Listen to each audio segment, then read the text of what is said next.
মাহতাবের কথা শুনে মুনতাহা আর কোনো কথাই বলল না।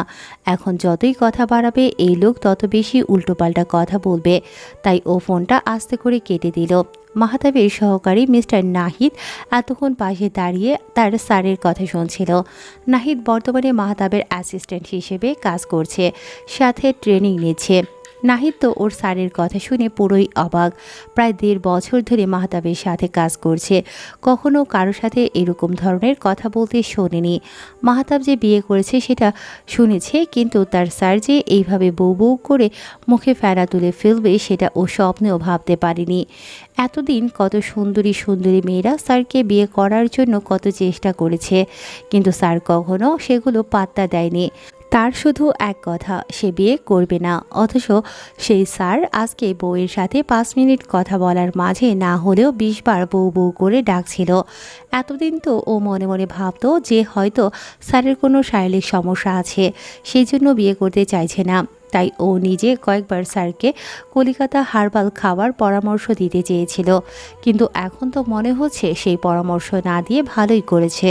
স্যার যেভাবে বউ বউ করছে তাতে যে বেশ ভালোই বুঝতে পারছে যে তার স্যারের সব সিস্টেমই ঠিকঠাকই আছে।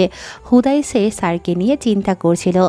মাহতাব ফোন রেখে গত ৩ মিনিট ধরে নাহিদের দিকে তাকিয়ে ওর ভাবভঙ্গি বোঝার চেষ্টা করছে। সে বেশ ভালোই বুঝতে পেরেছে নাহিদ এত মনোযোগ দিয়ে কি চিন্তা করছে। অতঃপর নাহিদের চিন্তাভাবনার অবসান ঘটিয়ে সে নাহিদকে বলে, বুঝলে নাহিদ, নিজের মাথায় এত প্রেশার নিও না। আমি তোমার ম্যাডামের সাথে কথা বলছিলাম। অবুঝ বউ বিয়ে করেছে তো, তাই বুঝছি একটু লাইনে আছে, অন্য কিছু না। তাড়াতাড়ি বাসর করে আব্বু ডাক শুনতে হবে, তাই। আর শোনো, আমার সব সিস্টেম ঠিক আছে। তার চেয়ে কলিকাতা হারবালটা বরং তোমার জন্য অর্ডার করো।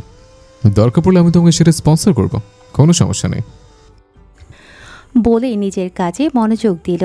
মাহতাবের কথা শুনে নাহিদের মাথায় যেন পুরো আকাশ ভেঙে পড়েছে। সে যে কথাগুলো মনে মনে ভেবেছে সেগুলো স্যার কিভাবে জানতে পারল? তার স্যার যে ভীষণ বুদ্ধিমান লোক সেটা আগে থেকেই জানতো, সেজন্যই তো আজকে তার এত সুনাম। কিন্তু তাই বলে স্যার মানুষের মনের কথাও বুঝতে পারে? তাহলে কি এতদিন ধরে স্যারের সামনে যেসব কথা ভেবেছে সব কিছুই তাহলে স্যার জানে? নাহিদ মনে মনে প্রতিজ্ঞা করল আর কোনোদিন স্যারের সামনে কোনো কিছু ভাবতে যাবে না। তার এই উল্টোপাল্টা ভাবার জন্য আজকে স্যার তার সিস্টেমের ওপর সন্দেহ করে কলিকাতা হার্বাল খেতে বলেছে। ছি ছি, এত লজ্জা সে কোথায় রাখবে? মুনতাহার সারাদিন খুব বিষণ্ণতার মধ্যে দিয়ে কেটেছে। নুসরাত ও বাসায় নেই, বান্ধবীর বাসায় গিয়েছে জরুরি নোট আনতে। আগামীকাল সকালে ফিরবে। রাত প্রায় 10টা বেজে গেছে, মাহতাব এখনও বাসায় ফিরেনি। মুনতাহা শুয়ে শুয়ে গল্প পড়ছিল ফোনে, এমন সময় ওর বান্ধবী শান্তা কল করলো। ছোটবেলা থেকে কলেজ পর্যন্ত একই সাথে দুজনে পড়ালেখা করেছে। মুনতাহা ওর কল দেখে কিছুটা ভয় পেল মনে মনে। ও এখন পর্যন্ত কাউকে ওর বিয়ের কথা বলেনি, সবাই ওকে নিয়ে হাসাহাসি করবে এই জন্য। এখন যদি শান্তা এই ব্যাপারে কিছু জিজ্ঞেস করে তাহলে ওকে কি উত্তর দেবে? মুনতাহা কখনো চায় না ওকে নিয়ে বা ওর পরিবার নিয়ে ওর বন্ধু বান্ধব কেউ হাসাহাসি করুক। ওর এসব ভাবনার মধ্যে কল কেটে গিয়ে পুনরায় আবার কল আসলো ফোনে। এবার কিছুটা ইতস্ততা নিয়ে ফোনটা রিসিভ করে হ্যালো বলল। ওপাশ থেকে ওর বান্ধবী শান্তা ওকে বলে উঠল, মুনতাহা, তোর নাকি বিয়ে হয়ে গেছে আর তুই আমাকে একবারের জন্য বললি না।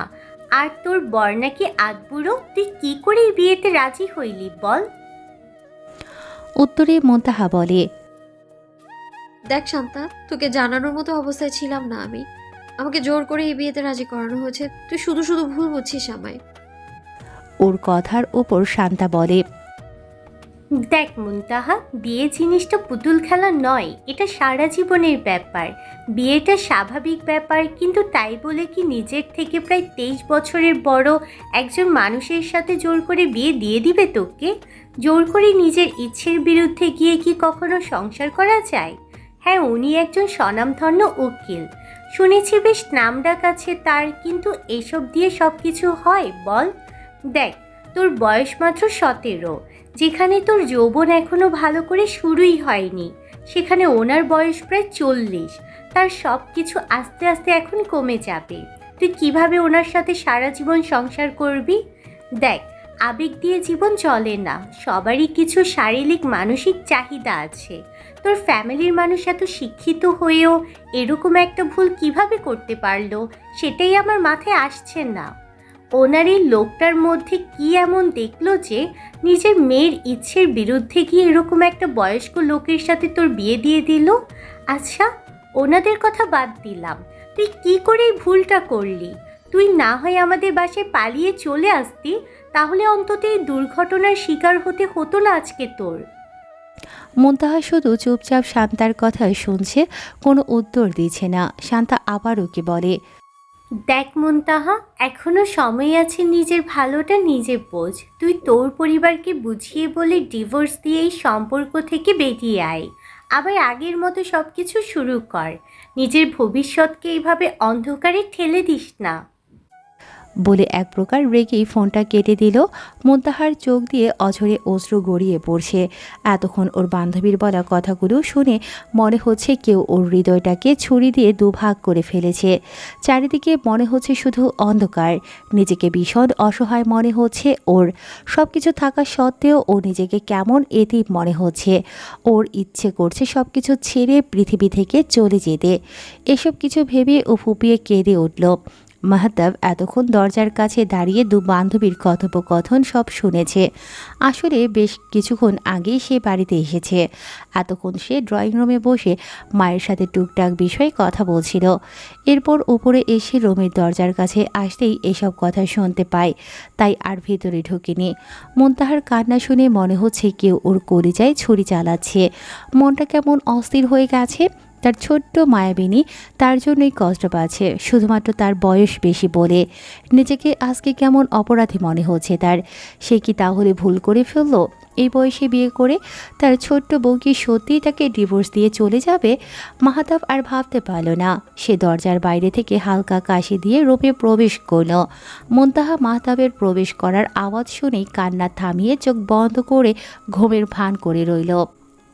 মাহতাব কোনো কথা বলল না মুনতাহার সাথে। প্রয়োজনীয় জিনিসপত্র রেখে ওয়াশরুমে ঢুকলো ফ্রেশ হতে। কিছুক্ষণ পর বের হয়ে নিচে আসলো ডিনার করতে, কিন্তু আজকে আর তার খাওয়ার কোনো ইচ্ছে নেই। খাওয়া মাঝপথে থামিয়ে ছাদে চলে আসলো। মাহতাবের আজ কোনো কিছুই ভালো লাগছে না। তার অবুঝ মায়াবিনীর কান্নার আওয়াজ যে তাকে বড্ড পোড়াচ্ছে। সে তো সৃষ্টিকর্তার সিদ্ধান্তের উপর ভরসা রেখেছিল, কিন্তু এতে যে তার বউটা ভীষণ কষ্ট পাচ্ছে। তার মায়াবিনী আবার ছেড়ে যাবে না তো? মাহতাব ছাদের কার্নিশে দাঁড়িয়ে আকাশের চাঁদের দিকে তাকিয়ে বলে, নিজের সবটা দিয়ে হলে আপনাকে রেখে দেওয়ার তীব্র ইচ্ছা আমার মায়াবতী। কারণ আপনি জানেন না, আমি তো জানি কতটা মায়া করে ভালোবাসি আমি আপনাকে। বলে এক মনে আকাশের দিকে তাকিয়ে রইল। কিছুক্ষণ পর রুমে এসে শুয়ে পড়ল। এদিক ওদিক করছে, তারপরও দু চোখে আজকে ঘুম ধরা দিচ্ছে না তার। মাহতাব আস্তে করে মুনতাহার দিকে ফিরল। মুনতাহা অনেক আগেই ঘুমিয়ে পড়েছে। মাহতাব ধীরে ধীরে মুনতাহাকে কাছে এনে নিজের এক হাতের উপর শুয়ে কপালে আস্তে একটা চুমু দিল।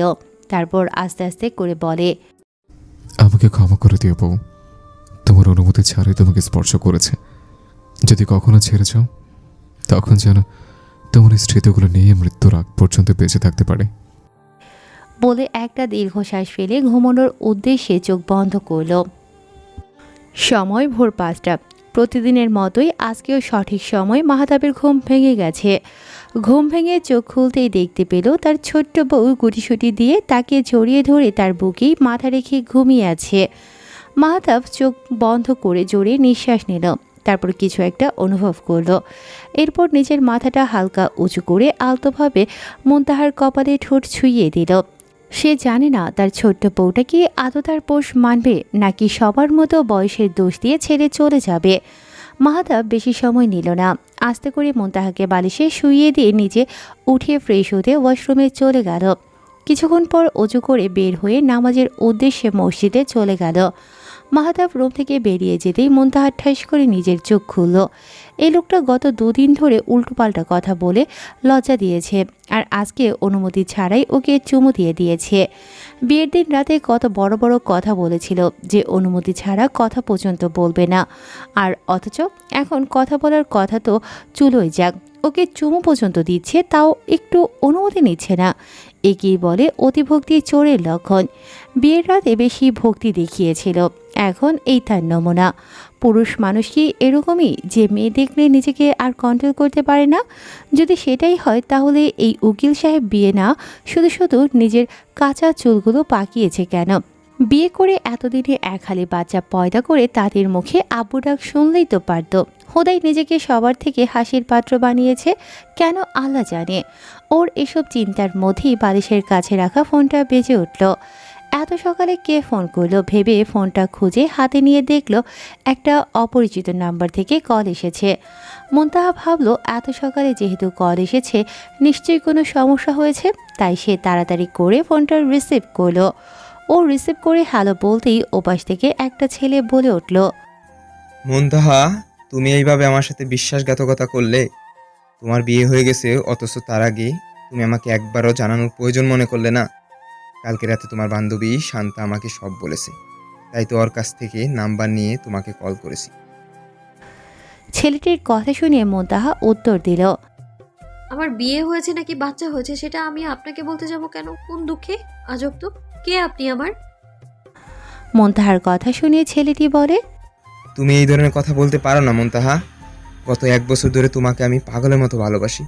প্রতিদিন তোমার চেহারাটা একটু দেখার জন্য আমি ঘন্টার পর ঘন্টা তোমার জন্য অপেক্ষা করছি। তোমার সাথে একটু কথা বলার জন্য কত চেষ্টা করেছি, আর তুমি তুমি এইভাবে আমাকে না জানিয়ে বিয়ে করে নিলে। মুনতাহা ছেলেটির উদ্দেশ্যে আবার বলে, কেন ভাই, প্রতিদিন আমার চেহারা আপনাকে দেখতে হবে কেন? আমি কি আমার চেহারায় গাজার চাষ করেছি নাকি? আর আপনার হাতে অফুরন্ত সময় ছিল, তাই আপনি সেই রাস্তাঘাট দাঁড়িয়ে বিভিন্ন মেয়েদেরকে দেখে সেই মূল্যবান সময় ব্যয় করে নেকি অর্জন করেছেন। সেখানে আমার তো কিছু করার নেই, তাই না? আপনি শুধু শুধু আমার মতো নিরীহ মেয়েকে বিশ্বাসঘাতক বলে মিথ্যেবাদী অপবাদ দিচ্ছেন আপনি। ছেলেটি মুনতাহার কথা শুনে আবার বলে, দেখো মুনতাহা, তোমার একটা কেন 5টা বিয়ে হলেও আমার কোনো সমস্যা নেই। আমি আগে যেভাবে তোমাকে ভালোবাসি এখনো ঠিক সেইভাবেই তোমাকে ভালোবাসি। আমি জানি তোমার পরিবার ওই উকিলের টাকা পয়সা দেখে জোর করে তোমাকে বিয়ে দিয়েছে, আর তুমি নিজের ইচ্ছের বিরুদ্ধে গিয়ে ওই বয়স্ক লোকটাকে বিয়ে করতে বাধ্য হয়েছো। তুমি শুধু একবার আমার কাছে চলে আসো, আমরা দুজনে পালিয়ে গিয়ে অনেক দূরে সুখে সংসার করব, কোনো সমস্যা হবে না। প্লিজ তুমি আমার ভালোবাসা ফিরে দিও না। তুমি যা বলবে আমি তাই করব, কেউ আমাদের মাঝে নাক গলাবে না। ছেলেটির কথা শুনে মুনতাহা এবার বেশ রেগে গেল। ও দাঁত কিরমির করে ছেলেটিকে উত্তর দিল, আগে তোর নিজের নাক সামলা, তারপর অন্যের নাকের চিন্তা করিস। নিজের নাক নিজের কাজে লাগা, ভালোভাবে নিঃশ্বাস নে। যদি তা না পারিস তাহলে হাত দিয়ে নাকটা চেপে ধরে দম আটকে মরে যা। তাও আমার ব্যক্তিগত ব্যাপারে তোর এই বিষাক্ত নাক গলাবি না। আমার স্বামী জোয়ান না পুরুষ, আমি তার সাথে সংসার করব কি করব না সেটা কি আমি তোর কাছে জিজ্ঞেস করব? ফালতু কোথাকার। তুই কে এসব বলার? আর তোর মতো গুন্ডার ভালোবাসা কি আমি কোনোদিন গ্রহণ করেছি যে আজ তোকে ফিরিয়ে দেব আমি?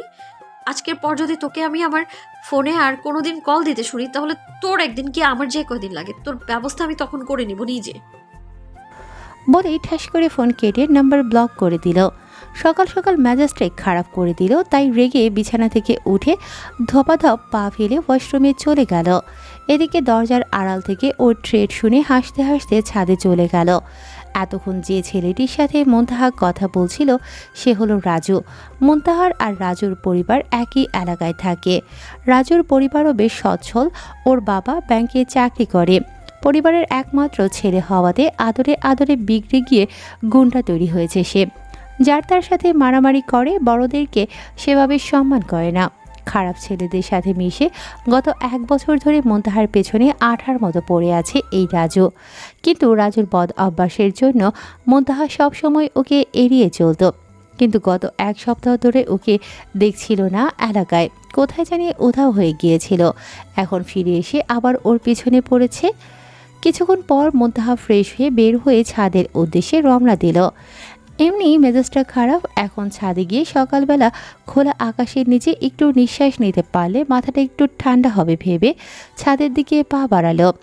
ছাদের কাছে আসতেই দেখলো ছাদের দরজা আগে থেকেই খোলা। যদিও মুন্তাহা আগে কখনো এবারে ছাদে আসেনি, তারপরও আস্তে ধীরে হেঁটে ছাদে প্রবেশ করলো। ছাদে প্রবেশ করতেই মুন্তাহা বেশ অবাক হলো। এখানে তার বাড়ির ছাদের চেয়েও আরও বেশি গাছপালা। সে দৌড়ে আগে ফুল গাছগুলোর কাছে গিয়ে দাঁড়ালো। গোলাপ, বেলি, গাঁদাসহ আরও কয়েক ধরনের ফুল গাছ আছে এখানে। তাছাড়া নানান রকমের ঔষধি গাছও লাগিয়েছে এখানে। মুন্তাহা বেশ মন দিয়ে গাছগুলো দেখছিল। তখনই ওর হঠাৎ চোখ পড়ে মাহতাবের ওপর। মাহতাব দাঁড়িয়ে এতক্ষণ মুন্তাহার কাণ্ড দেখছিল। মাহতাব এইভাবে তাকিয়ে থাকতে মুন্তাহার বেশ অস্বস্তি হচ্ছে, তাই সে মাহতাবকে জিজ্ঞেস করল, উকিল সাহেব, আপনাদের ছাদে এত সুন্দর ছাদ বাগান আছে, কই আপনি ওই দিন তো আমাকে বলেননি। আর এই ছাদ বাগানটা কার? উত্তরে মাহতাব বলে, আমি নিজে একটু একটু করে গাছের ফাঁকে ফাঁকে এই বাগানটা করেছে। তোমার মতো আমারও বাগান করা খুব পছন্দ। উত্তরে মুন্তাহা শুধু আচ্ছা বলল। মাহতাব মুন্তাহাকে আবার ডেকে বলে, মুন্তাহা, আজ বিকেলে তৈরি থেকো। আমি কোর্ট থেকে ফিরে তোমায় নিয়ে শপিং মলে যাব। নুসরাত যে কলেজে পড়ে সেখানে ভর্তি করাতে ব্যবস্থা করেছি তোমাকে, তাই প্রয়োজনীয় সকল জিনিস আজকে নিয়ে নেবে। আগামীকাল তোমাকে নিয়ে কলেজ যাব। আমাদের সম্পর্ক ভবিষ্যতে থাকুক কিংবা না থাকুক, আমি চাই তুমি পড়াশোনা ঠিকমতো করে নিজের স্বপ্ন নিজে পূরণ করো, নিজের পায়ে নিজে দাঁড়াও, যাতে কখনো কারো উপর নির্ভর করতে না হয়।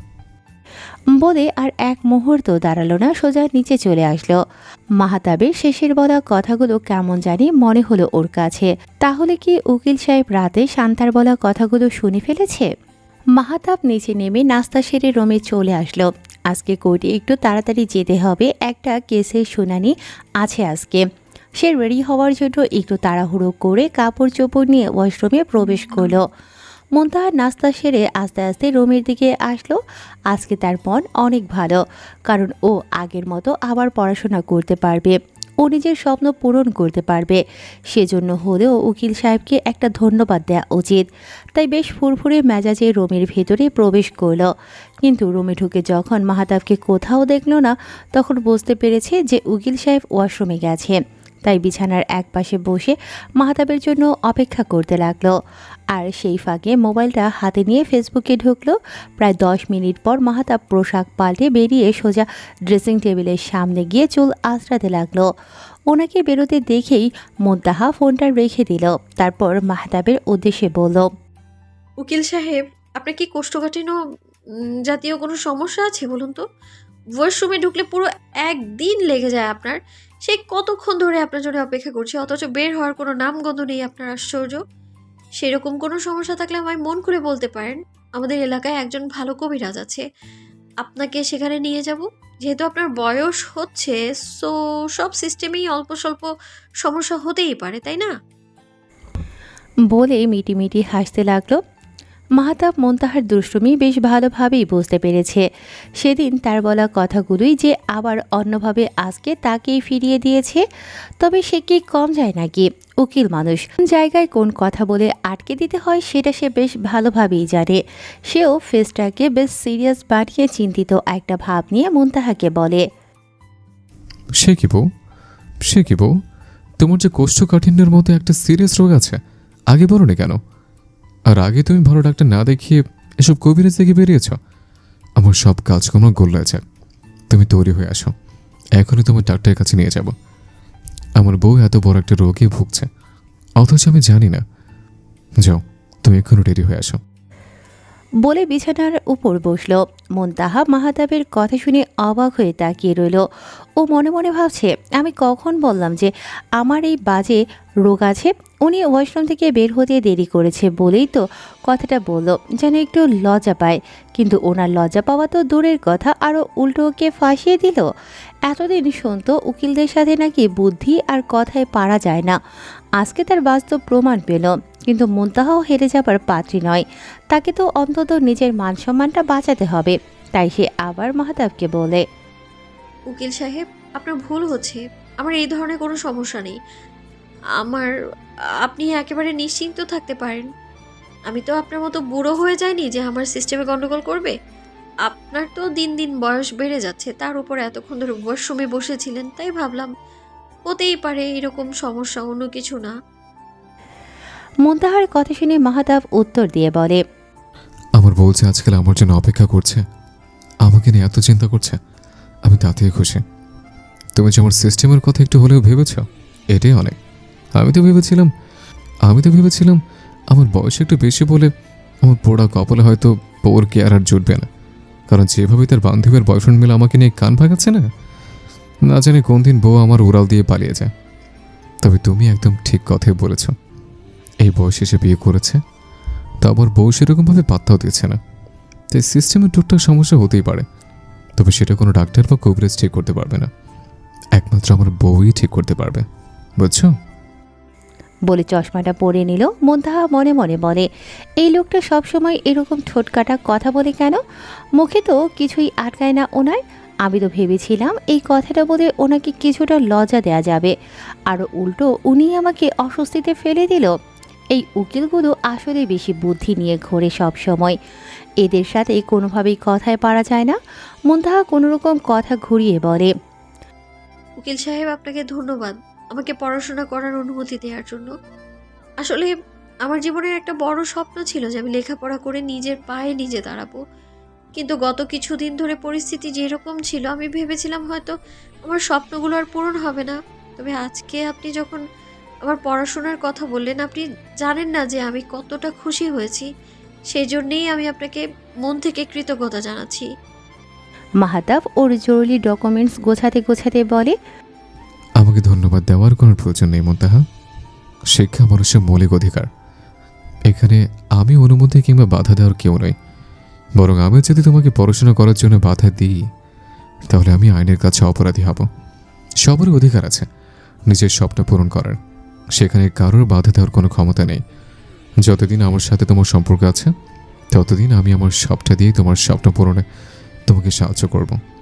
তবে তোমার কাছে আমার একটা অনুরোধ থাকবে, তুমি কলেজ গিয়ে অবশ্যই শালীনভাবে চলাফেরা করবে আর আমার সম্পদকে হেফাজত করে রাখবে, এইটুকুই। কারণ তুমি আমার বিয়ে করা একমাত্র বৈধ সম্পদ, আর যতদিন তোমার সাথে তোমার বিয়ে নামক পবিত্র সম্পর্ক আছে ততদিন আমি চাই না আমার সম্পদের উপর অন্য কারো বিন্দুমাত্র নজর পড়ুক।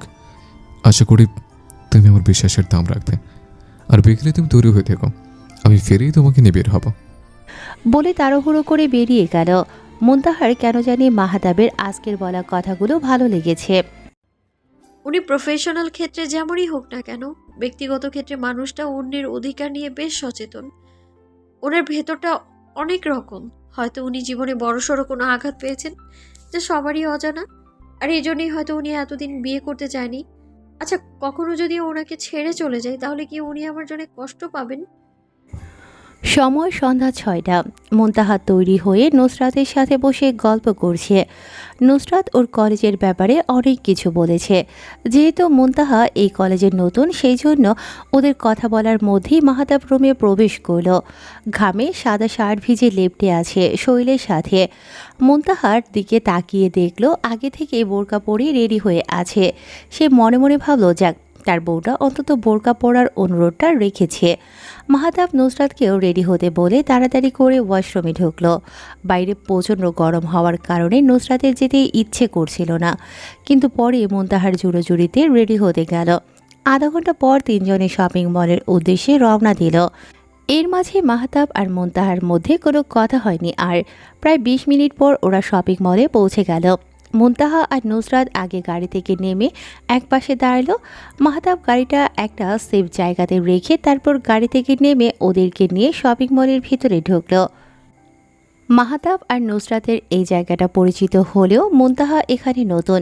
মধ্যবিত্ত পরিবারের মেয়ে হওয়াতে এত বড় শপিং মলে তেমন আসা যাওয়া হয়নি তার। নুসরাত মুনতাহার হাত ধরে হাঁটছে আর এটা সেটা বলছে। মাহতাব ওদেরকে নিয়ে একটা পরিচিত দোকানে ঢুকলো। এখানে প্রায় আসে ওরা। তারপর মুনতাহা আর নুসরাতকে প্রয়োজনীয় সব জিনিস নিতে বলল। মুনতাহা কেমন জানি অস্বস্তি হচ্ছে।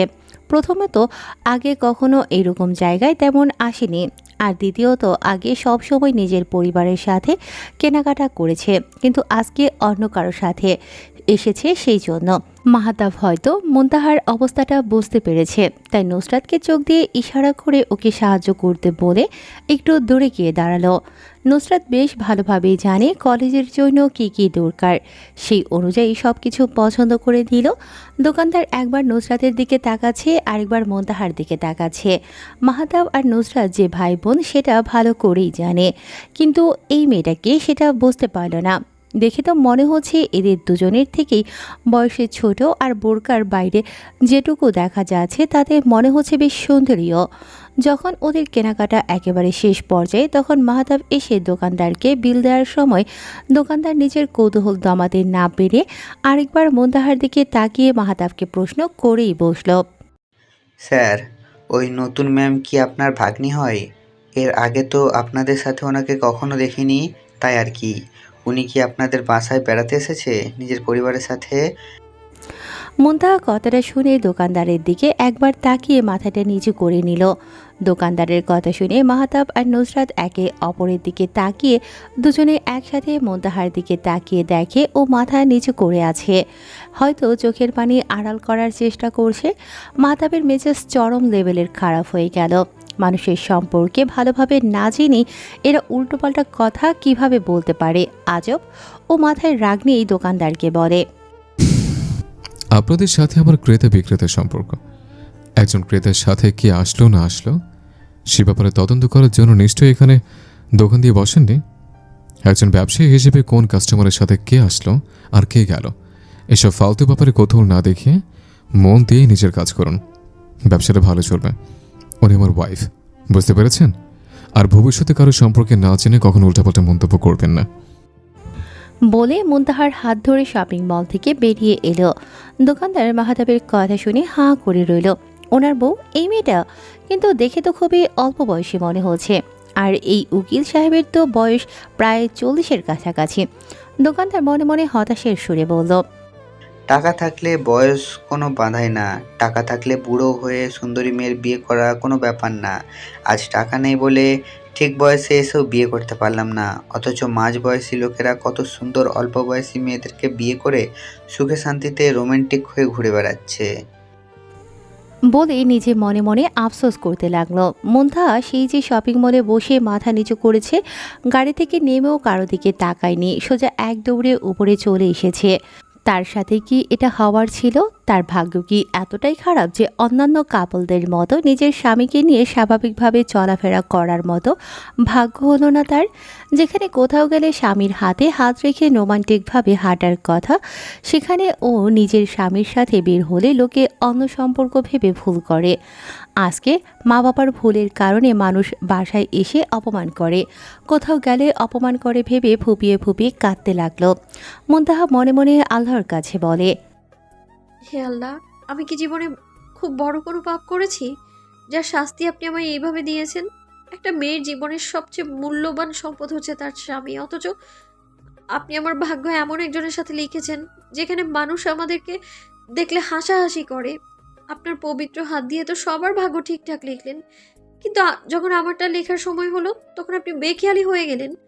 জানি আপনি যা করেন হয়তো ভালোর জন্যই করেন, কিন্তু আমার সাথে এই ভালোটা না হলেও পারতো।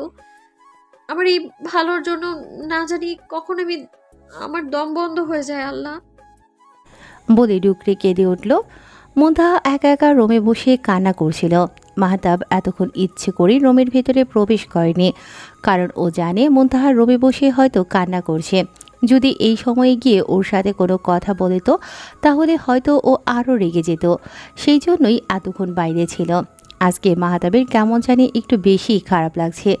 যদি বিয়ে করার আগে আরেকবার ভালো করে ভেবে দেখত তাহলে হয়তো মেয়েটাকে আজকে এই পরিস্থিতির মধ্যে পড়তে হতো না। যদিও পরিস্থিতির কারণে আজকে দুজনের মনের ভেতরেই ঝড় বয়ে যাচ্ছে, কিন্তু এখন অন্তত মুনতাহার কান্নাটা কমানোর ব্যবস্থা করতে হবে ভেবে ঢুকল। রুমে ঢুকে মুনতাহার নাক টানার ফ্যাস ফ্যাস আওয়াজ শুনতে পেয়ে নাক সিটকে ওকে বলে, তোমরা মেয়েরা মনে হয় নাকের পানি আর চোখের পানি খেতে খুব পছন্দ করো, তাই না? একটা অন্যরকম টেস্ট পাও মনে হয় তোমরা এটা থেকে। তাই তো কিছু হলে আগে চোখের পানি আর নাকের পানি খাওয়ার জন্য কান্না করা শুরু করো। এমনি এমনি তার বের হয় না, তাই এইভাবেই বের করো, তাই না? কত ছেলেরা আছে তাদের বউ কিংবা প্রেমিকার চোখের পানি দেখলে ইমোশনাল হয়ে যায়, কিন্তু এই বোকা রামগুলো তো আর জানে না যে এগুলো তাদের পছন্দের পানীয়, তাই তো এগুলো ফেলতে খুব পছন্দ করে। আচ্ছা মুনতাহা, সত্যি কি এগুলোর স্বাদ তোমাদের কাছে বেশি ভালো লাগে? বলে খুব সিরিয়াস একটা লুক নিয়ে মুনতাহার দিকে তাকালো। মুনতাহার এখন মাহতাবের কথা শুনে নিজের চুল নিজের ছিঁড়তে ইচ্ছে করছে। এই লোকটা নাকি একজন উকিল, ওনার সব কিছুতে একটা ভাব থাকবে অন্যরকম, আর উনি কিনা যত রকম খচ্চর মার্কা কথাবার্তা আছে সেগুলো বলতে থাকেন। মুনতাহা মাহতাবের দিকে রাগী চোখে তাকিয়ে বলে, হ্যাঁ, চোখের পানি আর নাকের পানির স্বাদ আমার কাছে শ্রেষ্ঠ স্বাদ হয়ে দাঁড়িয়েছে। সেই জন্যই তো দিনে রাতে কোনো কারণ ছাড়াই এখন কান্না আসতে থাকে। তো আপনিও আসুন, আপনাকেও একটু টেস্ট করাই, খেয়ে দেখুন কেমন লাগে।